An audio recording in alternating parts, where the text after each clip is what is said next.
Crimes. The siege went on for many days, and we were powerless to affect the outcome. All we heard were rumors that despite careful rationing, food had run out and the settlers had been reduced to eating grass. The police had destroyed the tube wells and there was no portable water left. The settlers were drinking from puddles and ponds, and an epidemic of cholera had broken out. One of the settlers managed to get through the police by cordon by swimming across the Garal River, an amazing feat in its own right. But not content with that, the young man had somehow made his way to Calcutta, where he talked at length to the newspapers. A furor erupted. Citizens' groups filed petitions, questions were asked in the legislature, and finally the High Court ruled that barricading the settlers was illegal. The siege would have to be lifted. The settlers, it seemed, had won a notable victory. The day after the news reached us, I saw Horen waiting near the Bad. Neither he nor I needed to say anything. I packed my jola and went down to his boat. We set off. There was a lightness in our hearts now. We thought we would find the people of Morichabi celebrating in a spirit of vindication. But such was not the case. On getting there, we saw that the siege had taken a terrible toll. And even though it had been lifted now, the police were not gone. They continued to patrol the island, urging the settlers to abandon their homes. It was terrible to see Kusum. Her bones protruded from her skin like the ribs of a drum, and she was too weak to rise from her mat. Fakir, young as he was, appeared to have weathered the siege in better health, and it was he who was looking after his mother. Summing up the situation, I assumed that Kusum had starved herself in order to feed Fakir. But the truth was not quite so simple. For much of the time, Kusum had kept Fakir indoors, fearing to let him out because of the swarming police. But from time to time, he had managed to go outside and catch a few crabs and fish. These, at Kusum's insistence, he had mainly eaten himself, while she had subsisted on a kind of wild green known as jaru palong. Palatable enough at first, these leaves had proved deadly in the end, for they had caused severe dysentery. That, on top of lack of proper nutrition, had been terribly debilitating. Fortunately, we had taken the precaution of buying some essential provisions on the way, rice, dal, oil, and we now occupied ourselves in storing these in Kusum's dwelling. But Kusum would have none of it. She roused herself from her mat and hefted some of the bags on her shoulders. Fakir and Horen were made to pick up the others. "Wait," I said. "What are you doing? Where are you taking those? They are meant for you." "I can't keep them, sir. We are rationing everything. I have to take them to the leader of my ward." Although I could see the point of this, I persuaded her that she did not need to part with every last handful of rice and dal. To put aside a little for herself would not be immoral, given she was a mother with a child to provide for. As we were measuring out the cupfuls she would keep for herself, she began to cry. The sigh of her tears came as a shock to both Horen and me. Kusum had never till now shown any flagging in courage and confidence. To see her break down was unbearably painful. Fakir went to stand behind her, putting an arm around her neck, while Horen sat beside her and patted her shoulder. I alone was frozen, unable to respond except in words. "What is it, Kusum?" I said. "What are you thinking of?" "Sir," she said, wiping her face, "the worst part was not the hunger or the thirst. It was to sit here, helpless, and listen to the policemen making their announcements, hearing them say that our lives, our existence, were worth less than dirt or dust. This island has to be saved for its trees. It has to be saved for its animals. It is part of a reserve forest. It belongs to a project to save tigers, which is paid for by people from all around the world. Every day sitting here with hunger gnawing at our bellies, We would listen to these words over and over again. Who are these people, I wondered, who love animals so much that they are willing to kill us for them? Do they know what is being done in their names? Where do they live, these people? Do they have children? Do they have mothers, fathers?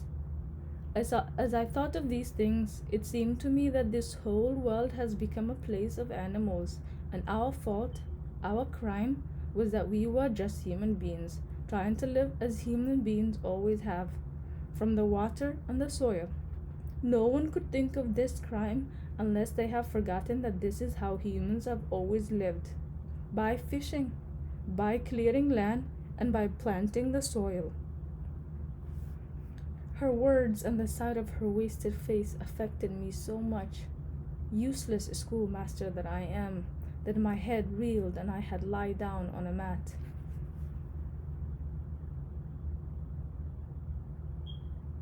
Leaving Lusibari.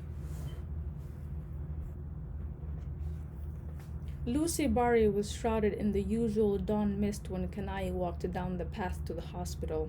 Early as it was, there was already a cycle van waiting at the gate. Kanai led it back to the guest house, and with the driver's help, he and Pia quickly loaded their baggage onto the van. Kanai's suitcase, Pia's 2 backpacks, and a bundle of blankets and pillows they had borrowed from the guest house. They set off at a brisk pace and were soon at the outskirts of Lusibari village. They had almost reached the embankment when the driver spun around in his seat and pointed ahead. "Look, something's happening over there, on the bad." Kanai and Pierre were facing backwards. Craning his neck, Kanai saw that a number of people had congregated on the crest of the embankment. They were absorbed in watching some sort of spectacle or contest taking place on the other side of the earthworks. Many were cheering and calling out encouragement. Leaving their baggage on the van, Kanai and Pia went up to take a look. The water was at low ebb, and the mega was moored at the far end of the mud spit, alongside Fokir's boat. The boat was the focus of the crowd's attention. Fokir and Tutul were standing on it, along with Horan and his teenage grandson. They were tugging at a fishing line that was sizzling as it sliced through the water, turning in tight zigzag patterns. The catch, Kanai learned, was a shankor mach, a stingray. Now as Pia and Kanai stood watching, a flat gray form broke from the water and went planing through the air. Fokir and the others hung on it as if they were trying to hold down a giant kite. The men had gamchas wrapped around their hands, and with all of them exerting their weight, they slowly began to prevail against the thrashing ray. The struggle ended with Fokir leaning over the side of the boat to plunge the tip of his machete like da into its head.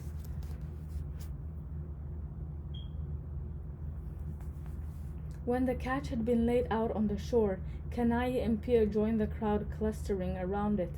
The ray was a good 1.5 meters from wing-tip to wing-tip, and its tail was about half as long again. Within minutes, a fish seller had made a bid, and Fokir had accepted. But before the catch could be carted off, Fokir raised his da and with a single stroke cut off the tail. This he gave to Tutul, handing it over with some ceremony, as though it were a victor's spoils. "What's Tutul going to do with that?" said Pia. "He'll make a toy out of it, I suppose," said Kanai. "In the old days, landlords and zamindars used those tails as whips to punish unruly subjects. They sting like hell, but they make good toys too. I remember I had one as a boy." Just then, as Tutul was admiring his trophy, Moina appeared before him, having pushed her way through the crowd. Taken by surprise, Tutul darted out of her reach and slipped behind his father. For fear of hurting the boy, Fokir raised his dripping da above his head with both hands to keep the blade out of his way. Now Tutul began to dance around his father, eluding his mother's grasp and drawing shouts of laughter from the crowd. Moina was dressed for duty in her nurse's uniform, a blue bordered white sari. But by the time she finally caught hold of Tutu, her starched sari was spattered with mud and her lips were trembling in humiliation. She turned on Fakir, who dropped his eyes and raised a knuckle to brush away a trickle of blood that had dripped from the daw onto his face. "Didn't I tell you to take him straight to school?" she said to Fakir in a voice taut with fury. "And instead, you brought him here?" To the sound of a collective gasp from the crowd, Moina wrung the stingray tail out of her son's hand. Curling her arms, she flung the trophy into the river where it was carried away by the current. He stumbled after her. The boy's face crumpled as his mother led him away. He stumbled after her with his eyes shut as though he were trying to blind himself to his surroundings. Moina checked her step as she was passing Kanai, and their eyes met for an instant before she went running down the embankment. When she had left, Kanai turned around to find that Fakir's eyes were on him too, summing him up. It was as if Fakir had noticed the wordless exchange between his wife and Kanai was trying to guess its meaning. Kanai was suddenly very uncomfortable. Spinning around on his heels, he said to Pia, "Come on, let's start unloading our luggage." The Mega pulled away from Lusibari with its engine alternately sputtering and hammering. In its wake came Fakir's boat, following fitfully as its tow rope slackened and tightened. To prevent accidental collisions, Fakir traveled in his boat rather than in the botboti. He had seated himself in the bow and was holding an oar in his hands so as to fend off the larger vessel in case it came too close to his own. Kanai was on the upper deck, where two deep wood-frame chairs had been placed near the wheelhouse in the shade of a canvas awning. Although Nirmal's notebook was lying open on his lap, Kanai's eyes were on Pia. He was watching her make her preparations for the work of the day. Pia had positioned herself to meet the wind and the sun head-on, at the point where the deck tapered into a jutting prow. After garlanding herself with her binoculars, she proceeded to strap on her equipment belt, with its flapping clipboard and its two dangling instruments, the GPS tracker and the depth sounder. Only then did she take her stance and reach for her glasses, with her feet wide apart, swaying slightly on her legs. Although her eyes were unwavering in their focus on the water, Kanai could tell she was alert to everything happening around her, on the boat and on shore. As the sun mounted in the sky, the glare off the water increased in intensity until it had all but erased the seam that had separated the water from the sky. Despite his sunglasses, Kanai found it hard to keep his eyes on the river, yet Pia seemed to be troubled neither by the light nor by the gusting wind. With her knees flexed to absorb the shaking of the botboti, she seemed scarcely to notice its rolling as she pivoted from side to side. Her one concession to the conditions was a sun hat, which she had opened out and placed on her head. From his position in the shade, Kanai could see her only in outline, and it struck him that her silhouette was not unlike that of a cowboy, with her holster of equipment around her hips and her wide-brimmed hat. Around mid-morning, there was a flurry of excitement when Fakir's voice was heard shouting from the boat, signaling to Horan to cut the botboti's engine. Pia went running to the back of the deck. Kanai was quick to follow, but by the time he had made his way aft, the action was over. What happened? Pia was busy scribbling on a data sheet and didn't look up. Fakir spotted a gangetic dolphin, she said. It was about 200 meters astern on the starboard side, but don't bother to look for it. You won't see it again. It sounded. Kanai was conscious of a twinge of disappointment. Have you seen any other dolphins today? No, she said. That was the only one, and frankly, I'm not surprised, considering the noise we're making. Do you think the botboti is scaring them off? Possibly, said Pia.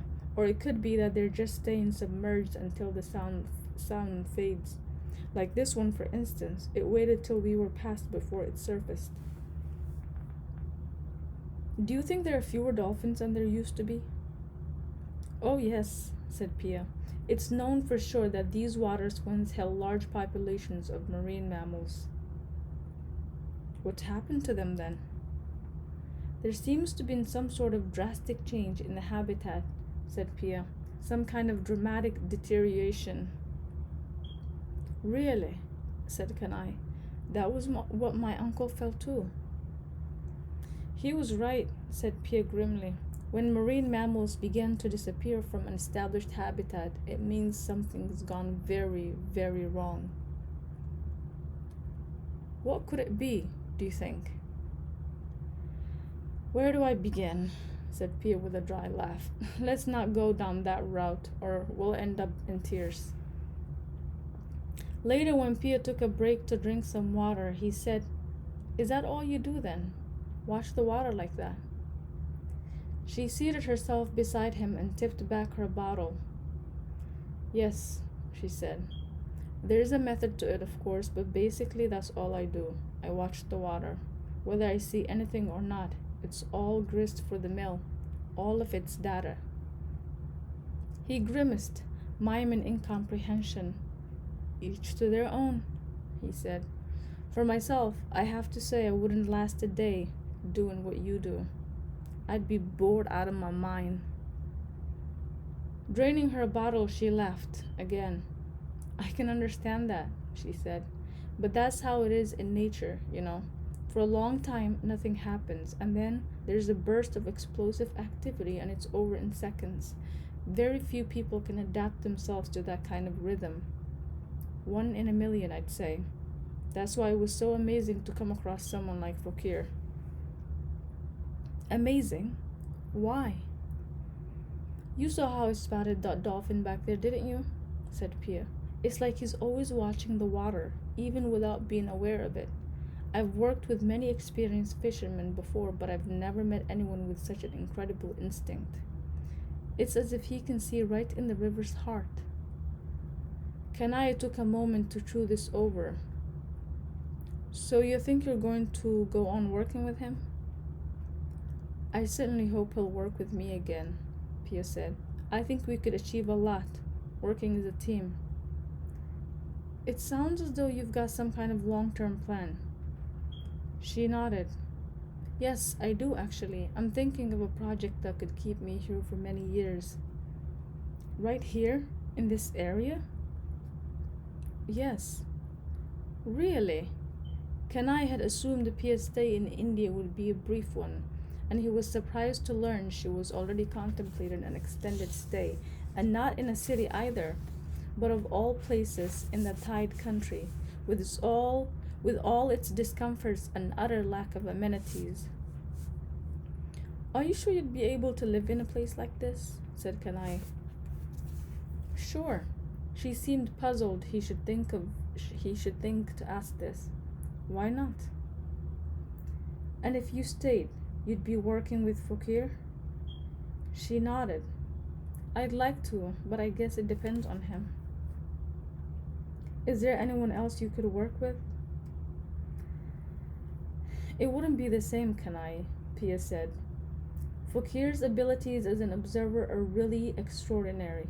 I wish I could tell you what it was like to be with him these last few days. It was one of the most exciting experiences of my life. A sudden stab of envy provoked Kanai to make a mocking aside. And all that while you could understand a word he was saying, could you? No, she said with a nod of acknowledgement. But you know what?